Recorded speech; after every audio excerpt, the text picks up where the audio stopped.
સુરતમાં ધારાસભ્યના નામે બે આગેવાનોએ કર્યું છે ઉઘરાણું, પરંતુ જેમને પર આક્ષેપો થયા છે તે બંને લોકોએ આક્ષેપોને પાયાવિહોણા ગણાવ્યા છે.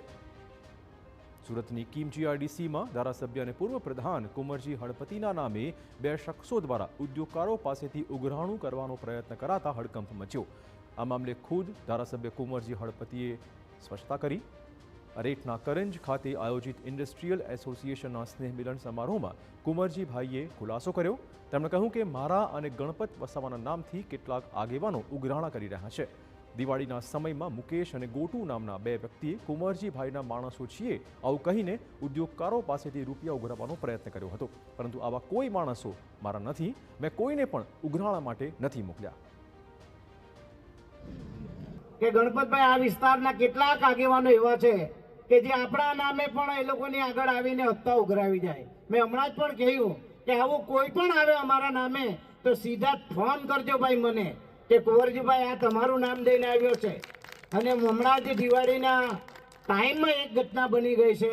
ભાઈ ગોટુભાઈ અને કોઈ મુકેશભાઈ કરીને મારા નામે આવ્યા હતા, પણ આવો કોઈ ગોટુ મારો માણસ નથી ને આવો કોઈ મુકેશ મારો નથી. જાહેરમાં કહી દઉં છું. બીજી બાજુ ધારાસભ્ય કુંવરજી હળપતિના આક્ષેપોને મિત્તલ ચૌધરી ઉર્ફે ગોટુએ પાયાવિહોણા તેમજ રાજનીતિ પ્રેરિત ગણાવ્યા છે. મિત્તલ ચૌધરી અરેઠના વરેશિયા ગામના સરપંચ છે. તેમણે કહ્યું કે દિવાળી વખતે 500 કર્મચારીઓનું બોનસ બાકી હોવાથી તે હું કંપનીમાં વાત કરવા ગયો હતો, પરંતુ કુંવરજી ખોટા આરોપો મૂકી મને બદનામ કરી રહ્યા છે. જો કુંવરજી આક્ષેપો સાબિત કરી બતાવે તો મિત્તલ ચૌધરી જાહેર જીવન છોડવા પણ તૈયાર છે.